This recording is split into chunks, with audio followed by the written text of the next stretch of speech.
You may or may not know this, but I, from time to time, deal with anxiety.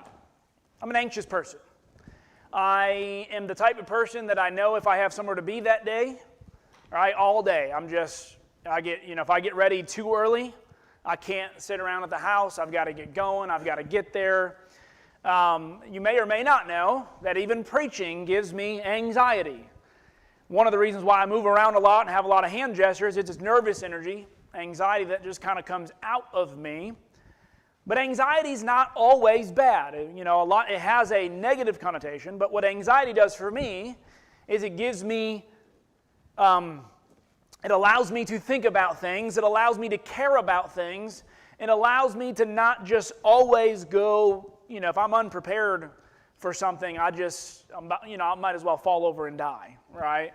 So it allows me sometimes to over-prepare. And, you may notice I go long-winded sometimes, but it's because I'm afraid that I'm just going to, not have enough to say. I don't know why I have that fear, but I do. But whenever I walk up here, as I'm walking up, I always say a little prayer to myself. I say, God, not me but you, not my words but your words, not just in their head but also in their heart. That's my simple prayer. And I don't do what you see up here is as much outline as I have is on my PowerPoint. And I can't, practice sermons. I don't sit in a mirror and try to perfect what I'm going to say. People ask me, well, what are you going to say up there? Well, I know somewhat what I'm going to say, but whatever comes, comes. And to me, it is a level of trust that when I say that prayer, that God gives me wisdom. Now, what I don't mean by that is some people, when they hear things like that, they think, well, you're just expecting God to do it all for you, right? You're praying that God just speak through you, and you kind of get up there and you're his puppet, right? And he just kind of takes over. No. I put a lot of work and effort into reading and studying and thinking about these things. But I also pray that God give me wisdom.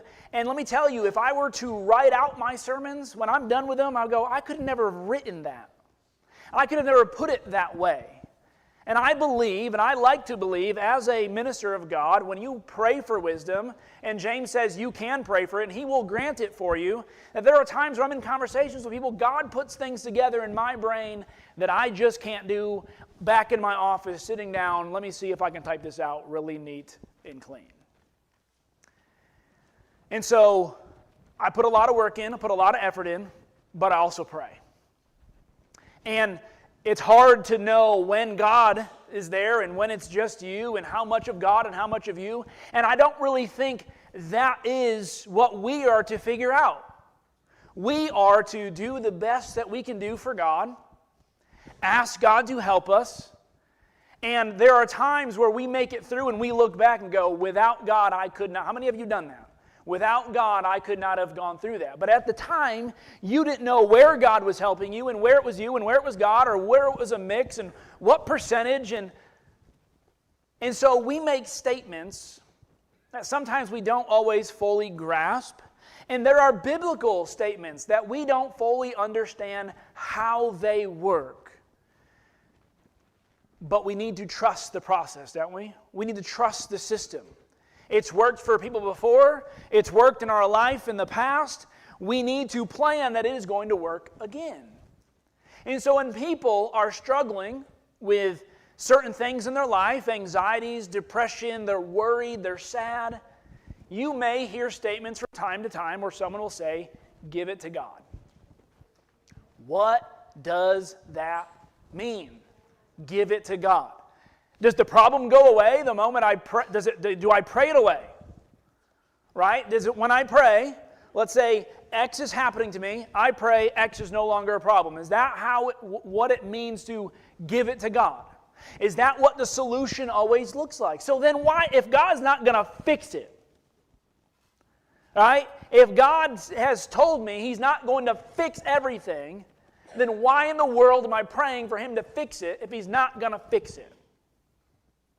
I think our prayers need to change a little bit in the sense of what God fixes and what God doesn't fix, and how we're asking God to deal with our problems. Right? Even Jesus in the garden, when he prays, "Let this cup pass from me, but yet not my will, but your will be done." Jesus could have said, "Well, I prayed 3 times. I'm going to let God work from here, and I'm just going to kind of sit back and watch God work." If there is water and someone would like to get me water, that would be great. Because I got a scratch and it's not going away. Justin's my water man. So what we're going to talk about this morning is learning to give it to God. Turn your Bibles to 1 Peter chapter 5. And we're going to look at some principles here, and then we're also going to look at some practical application. I'll take one of those as well. But look at 1 Peter 5. Look at verse 6. "Humble yourselves, therefore, before the mighty hand of the Lord, so that at the proper time he might exalt you, casting all of your anxieties on him, because he cares for you." I'm going to start by we're going to talk about this sentence here first. We need to have some humility, don't we? We need to have some humility to know what we don't know. This is going to work perfectly. Thank you, sir. To know what we don't know. Are there ever times where things happen that you can't explain? Have you ever had that happen? Something happened, you can't explain it, but it happened. Our brains, well, my brain, I don't know about your brain, I can only speak for my brain, I know what's in there, and sometimes it's not always the safest place to be. I want to analyze and to figure it out, what exactly just happened. And sometimes I need to sit back and just wow at the fact that it did. Right? I need to have humility to know that I don't know everything. You know, even scientists, the way the world works and the way the world operates, can we figure it all out? No, right? But we try to figure things out. We try to explain things that are unexplainable. And so when we're coming to casting our anxieties on God, the first place we need to start is with a little dose of humility that says, I don't know how this works, but I know it does. Right? Also a little humility in the fact of we take the Creator of heaven, who says to pray to me and trust me, and that I am a whole lot more, I am working for you a whole lot more than any person here on this earth can work for you. All right? So, we like to trust a lot of our wise guys in today's world, don't we? The smart men of today's world, the scientists, which I'm not saying we discount the things they say. They can help us understand some things. I believe God has given them brains as well. But who made their brain? Who made the brain of the brainiacs? The person who made the brain's got to be smarter than the brain that's being created, isn't it? And so we like to trust these brainiacs, but who gave them their brains? And we've got to have humility sometimes enough to know that even what God has given us in the sense of even modern day medicine and science and all those things, they are for our benefit. And they would not know these things unless the Creator of heaven gave them the brain capable of figuring it out. Right? So we've got to have some humility. And we like to do things our way, though, don't we? Humbling ourselves before God and doing things His way is counterintuitive the way that we are raised, especially in Western worlds. We are raised that you are on your own, you figure it out, you're by yourself, right? All these kinds of things that we describe. But turn your Bibles to Proverbs chapter 16 with me. Proverbs chapter 16. Look at the way wisdom, this is wisdom literature, right? Solomon, he was the wisest man of all, was he not? Was he not granted wisdom? And God said there would be nobody who was living on this earth who would be more wise than Solomon. So, okay, let's take the brainiacs of the day, right? You want to take the biggest brainiac the wisest person to ever live, we've got Solomon. And what does he say? The plans of the heart belong to man, but the answer of the tongue is from the Lord. So we make plans, but who has the answer to all of our plans? Who, if we would trust Him, would help us figure it out. But what does man do? Over and over and over again. We've got plans. We want to do, you think about James chapter 4, about a man who's going to go and buy and sell. What does a foolish man do? The man who does not say, but if the Lord wills it. If the Lord is not a part of our plan, we're going to fail. He says, all the ways of man are pure in his own eyes, but the Lord weighs the Spirit. All right, so we think our plans, we're really smart, really educated. We think about, how many of you are vacation planners? Like when you do the vacation plans, it starts months or maybe even a year ahead of time, and you've got every second figured out, right? My vacation's next week. We might want to go somewhere, right? And just kind of go with the flow. Those can be fun. But we like to figure everything out. We like to have everything just set in stone because the unknown scares us, doesn't it? Not knowing what tomorrow's going to look like. Not knowing what next week's going to look like. Not knowing what 2 or 3 years down the road looks like. And Jesus will make a statement, we'll come back to it. Hey, tomorrow does have worries. But today has enough to worry about itself, and tomorrow has enough to worry about us. So why don't we take it a day at a time? And trust that God is with us. And that's the thing. A lot of times we just don't trust that God is there because we can't see Him. But we have to be humble enough to know the process. Watch this, verse 3. Commit your work to the Lord, and your plans will be established. The Lord has made everything for its purpose, even the wicked for the day of trouble, even things we can't understand. When there's evil, pain, and suffering in the world, God says, there's a plan for that. There's a purpose for that. We go, what? A purpose for wickedness? A purpose? How? Why? Do we have to understand it fully? Are there good guesses? Are there things the Bible helps us to figure some of these things out? Absolutely. By the way, who brings this wickedness into the world? God or man? Right? We always blame God for something man does. We blame God for something man does, but then when God's not working the way we think He ought to work, we also then blame Him for not doing enough for us. So it's always God's fault, right? It always comes back to God. He says, everyone is arrogant in heart as an abomination to the Lord. Be assured He will not go unpunished. By steadfast love and faithfulness, iniquity is atoned for. You think about that. How is all of our shortcomings paid for? Faithfulness, love, serving God. He says, when a man's way please the Lord, He makes even his enemies to be at peace with him. No, this is awesome. So Solomon is saying, when your plans line up with the Lord's plans, there's not even an enemy in sight. When we see enemies everywhere, and enemies aren't always people, by the way, enemies can be sickness, can be sorrow, can be pain, can be suffering. When we see them everywhere, maybe it's because we're not lined up with God. Because even Jesus, when suffering was in His way, or Paul, when suffering was in his way, he's singing rather than crying. Right? Jesus is praying rather than trying to get out of Dodge. Right? We have all these things that God has given us to deal with life that make it a much better life if we could give in to the process. But a lot of times I can't see how praying would help. I can't see how singing in prison would be good. I'm in prison, right? I'm in jail. What else am I supposed to do?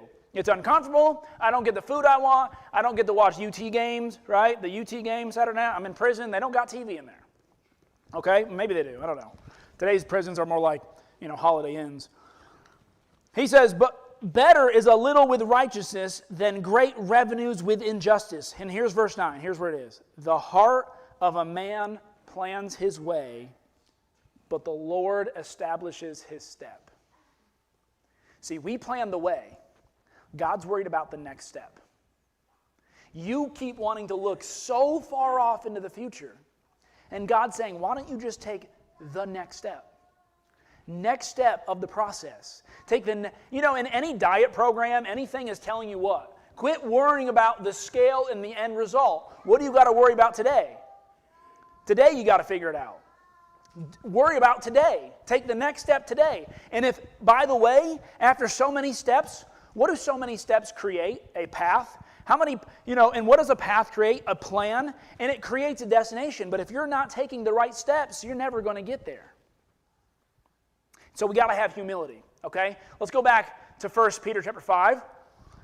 He says, at the proper time, this is probably our least favorite of all when it comes to God and our plans and praying to God.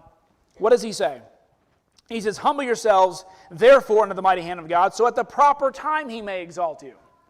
And yes, here he's talking about exalting us probably in the resurrection, right? Exalting us after we humble ourselves. But think about all the psalmists and Abraham and all the people who God promised something and they had to wait for the promise.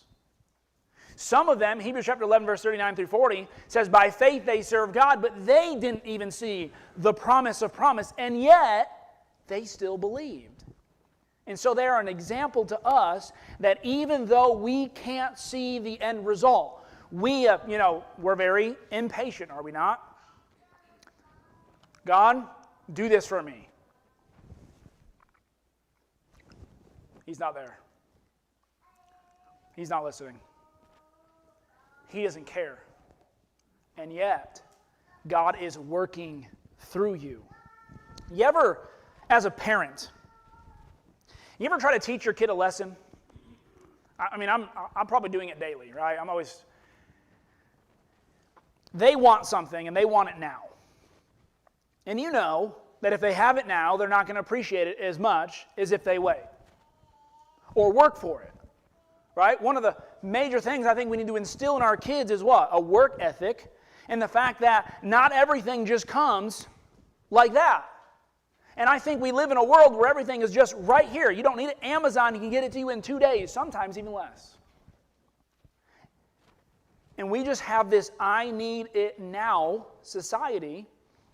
And so when we pray, what do we expect instantaneously? We expect God to give it. But what if God knew that by you waiting and you enduring a little and you going through the uncomfortable suffering that you're going through was actually going to be better for you than if you got that prayer answered right now? And we know that God does know those things, right? Does that then make God evil for allowing you to suffer a little, knowing that it is the best thing for you?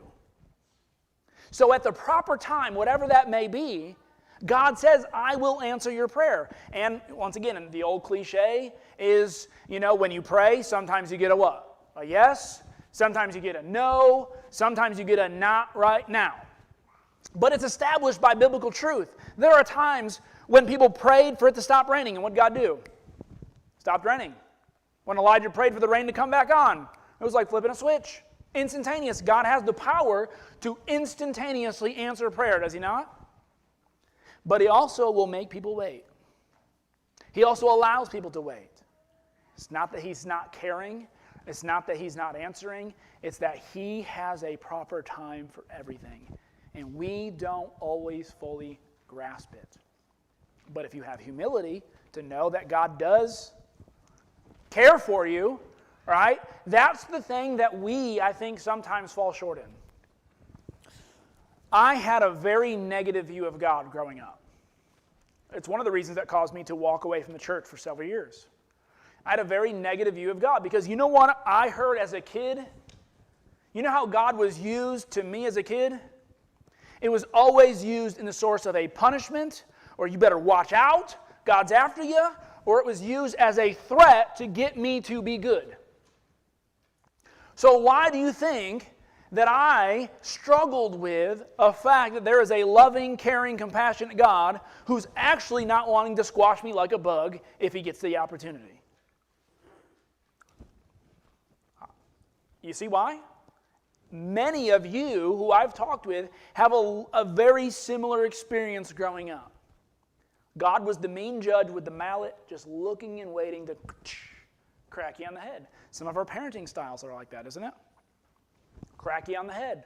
Yesterday, I already apologized to my kids. Something happened. We're getting out of the car. And that immediate, right? The need to just stop.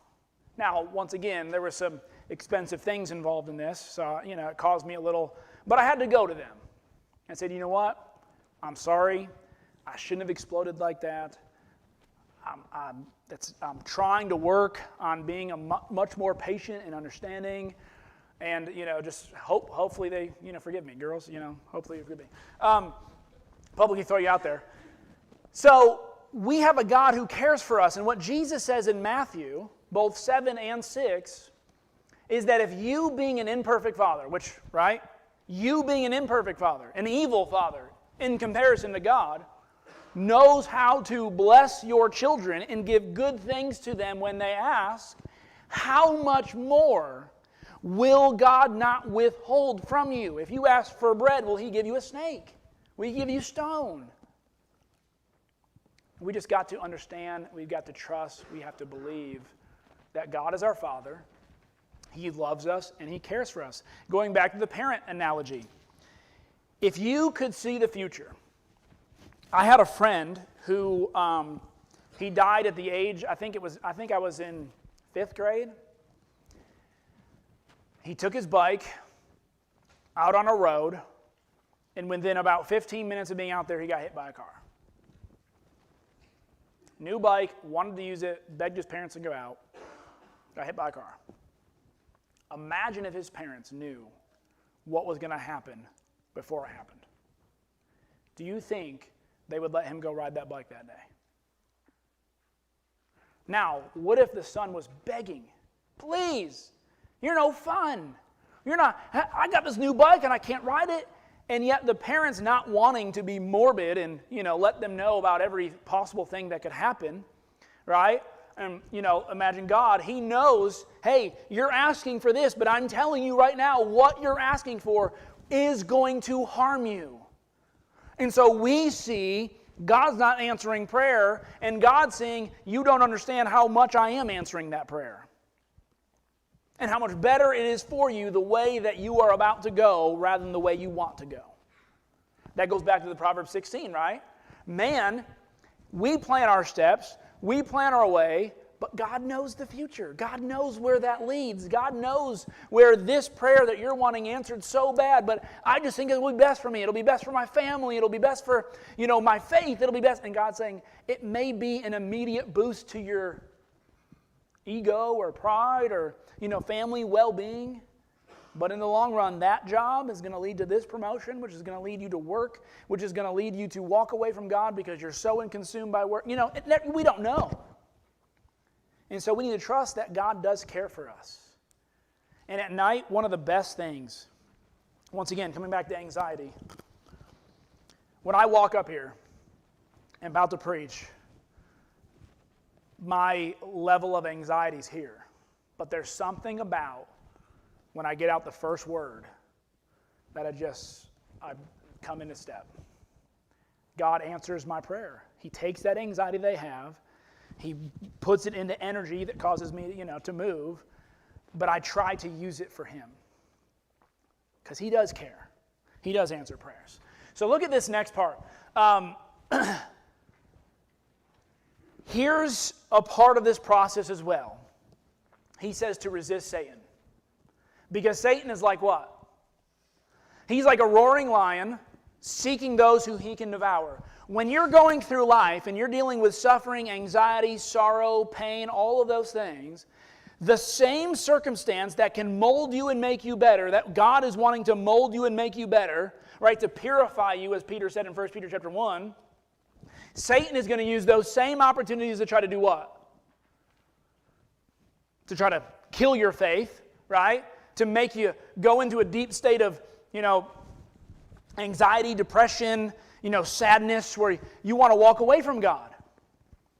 Right? And so we have to resist We have to resist. And you know what Satan does? Satan is the one who whispers in your ear, hey, God's not listening. You've been asking. You've been asking.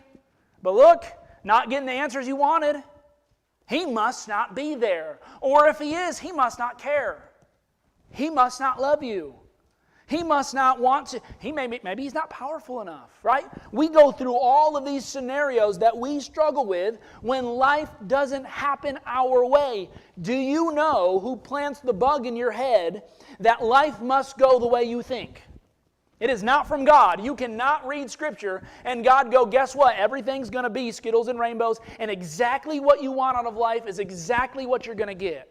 Never once. The expectation isn't there. And yet God does say the life that you do get, though, the life that God blesses you with, and we need to see it as a blessing, no matter how big the blessing or how small the blessing. That's like when Paul says, there were days where I was without food, I was without home, I was without clothing, and there were days that I had it, didn't have it. Yet I can do all things through Christ who strengthens me. And here's where we're starting to get to the real kicker. Rather than God remove all trials and temptations from me, it's kind of like a parent wanting to put, bubble wrap around their kids so they never bump or scrape a knee. You know what? The kids got to scrape a knee. They got to scrape a knee. They got to bonk their head in the wall. Right? They've got to fail. And you've got to let them fail. And you can try to teach them as much as you want, but ultimately they're going to have to take all that you have, and they're going to have to go out, and guess what? Failure sometimes can be the best teacher. And so we fail. God allows us to fail. God allows us to fall and scratch our knee. God allows those things to happen. We may not understand why. We may not understand why, but we need to trust the process. Satan is the one. Like, think about the 12 spies, right? Remember the 12 spies? Going into a land. God said, I'm giving you a land. It's going to be flowing with milk and honey. I promised it to Abraham, and I'm going to give it to you. Were they going to take it easily? Did they walk into a clean field with nobody living there and no enemies and no stumbling blocks along the way? No. When they got there, what's the first thing they saw? These giant walls with these giant people living behind the walls. God, shoo! You didn't say we're going to have to fight or do anything. I prayed, God. You promised Abraham. We prayed. You were supposed to deliver. Why do I got to be a part of this at all? Right? And that's what it comes down to. How much, when we pray, what are actions that follow?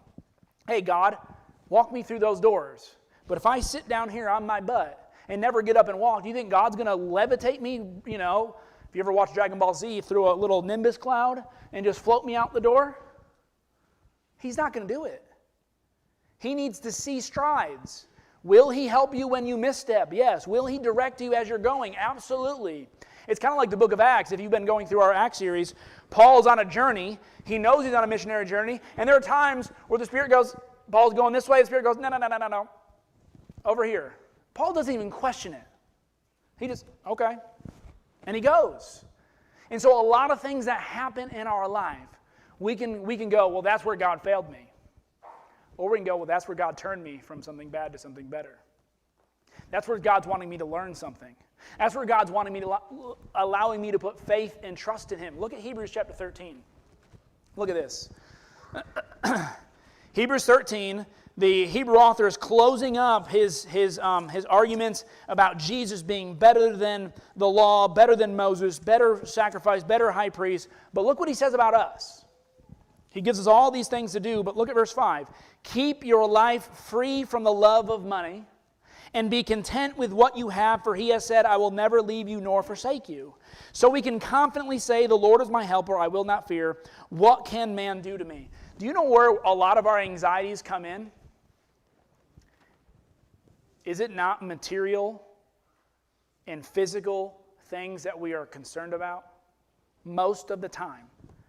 When we are distraught with God, it's because something happened with our job, bills have come in we can't pay, any number of, maybe it's a sickness, maybe it's an injury, maybe it's something, all of our anxieties are caught up into the things of this world, the things that we have no control over.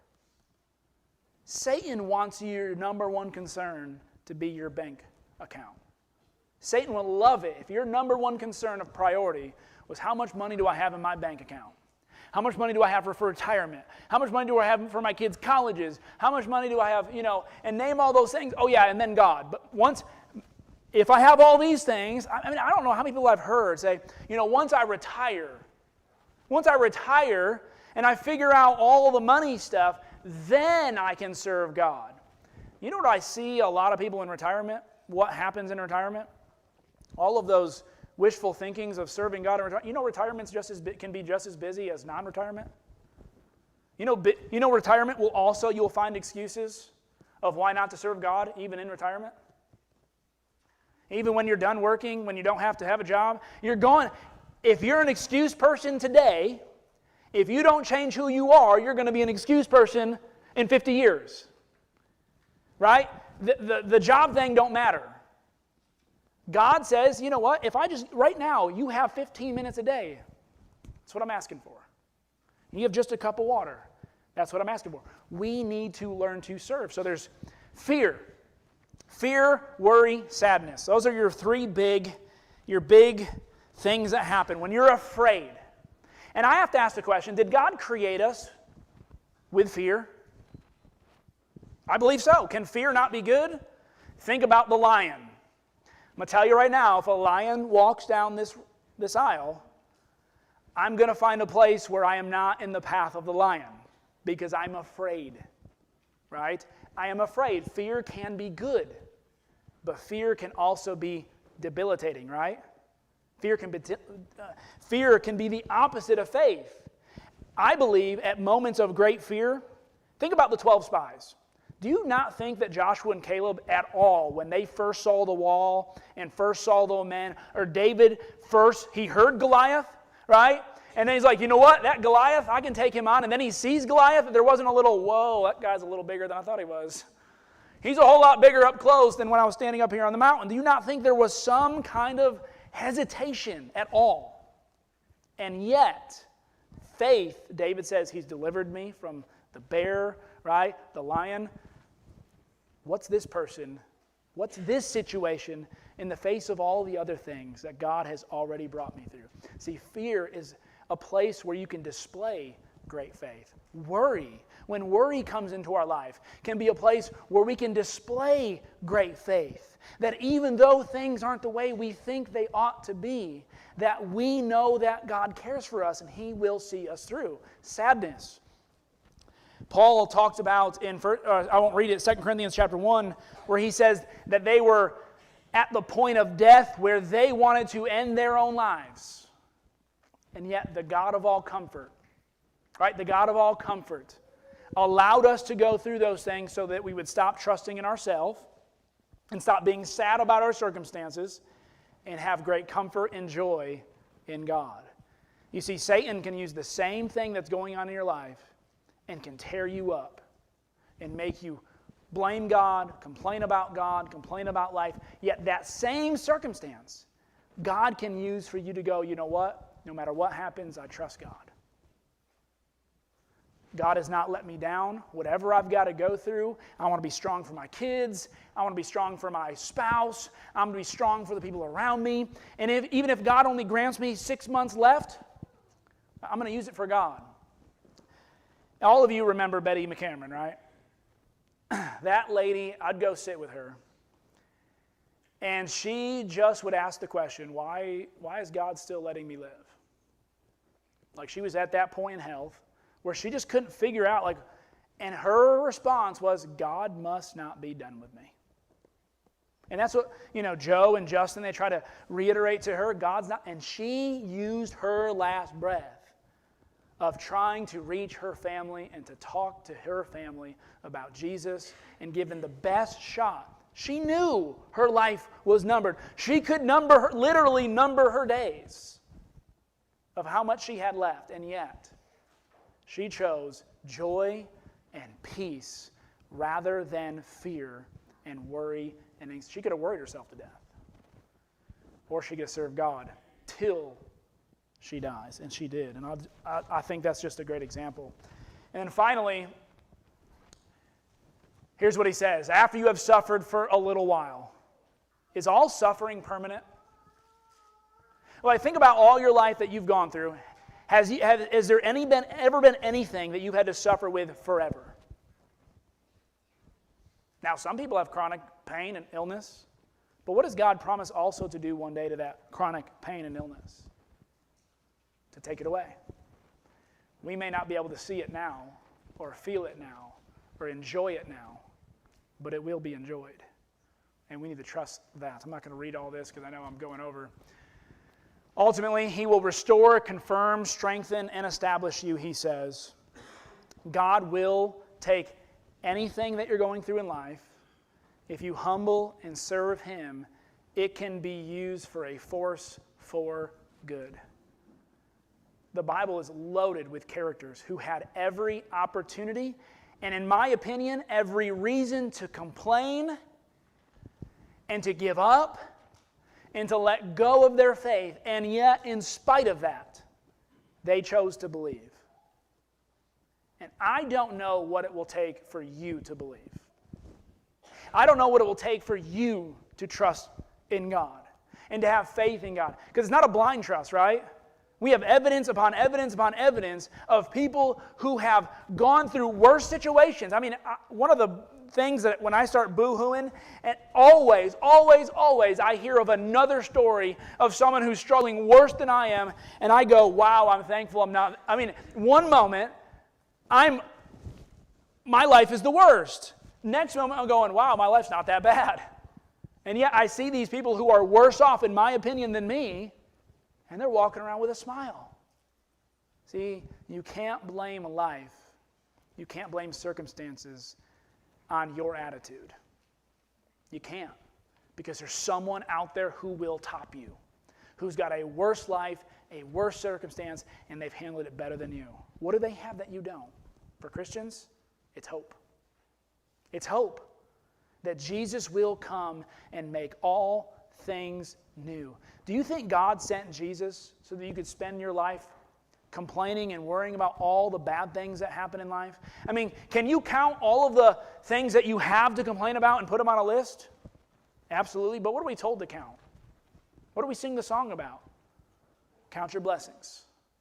Name them one by one. All right, I know so what are we to do? Proverbs 3:5, trust in the Lord with all your heart. Lean not on your own understanding.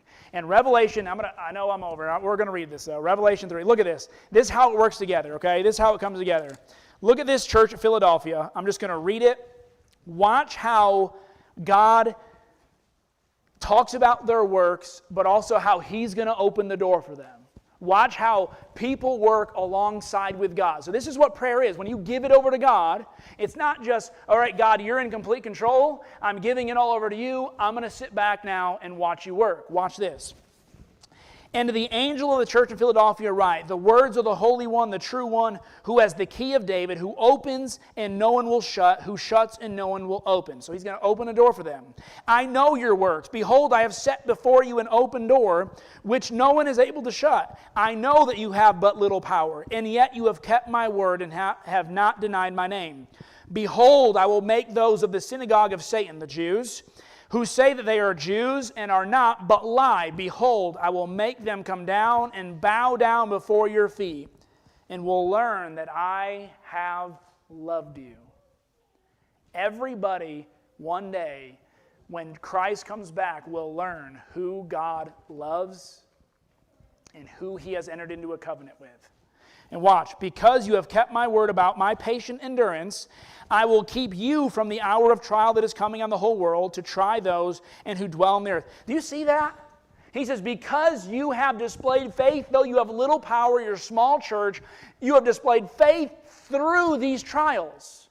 Unlike these other churches that I've had to just, come by and, chastise, unlike these other churches, you have displayed great faith and endurance, and now I'm going to keep you because of that from the trial that is coming. You know what he doesn't say? Now you can sit back. Watch this last verse. I am coming soon. Hold fast to what you have, so that no one may seize your crown. The one who conquers, I will make him a pillar in the temple of my God. Never shall he go out of it. And I'll write on him the name of my God and the name of my city of God, the new Jerusalem, which comes down from God out of heaven, and my own new name. He who has an ear, let him hear. So what does it mean to give it to God? You got to be humble enough to know you don't know how or why it all works, but it does. You need to know God cares for you. You need to know God cares for you. You need to cast all your anxiety on Him, and yet you need to stand firm in the faith, continue to live life to the fullest, and watch God work it out. Sometimes it's only by looking back can you see, wow, look where God was working. A lot of times in the moment, you just got to trust God. I don't see you working. I don't feel you working, but I know you are. This morning, if you're not a Christian, if you've not given your life to Christ, you don't have that promise that Peter says, that God will be with you forever. You have this moment, though, to enter into a covenant with Him, to be transferred from the kingdom of darkness into the kingdom of His beloved Son, through faith in Jesus, through obedience of His will, to have your sins washed away in baptism, right? To be clean, to be cleansed, so that God may live in and work through you. It doesn't mean life's going to be easy. It actually means Satan's probably going to, what? He's going to kick it up a notch. He's going to kick it up a notch. But as he kicks it up a notch, guess who else kicks it up a notch? God does. And who's got the bigger notch? Who's got more power? Isn't it God? For the little kids, we sing the song, what? My God is so big, so strong. Is that just a kid's song? Or do we actually believe it in our own life? This morning, if there's anything that you need, we ask that you come forward as we stand together and sing.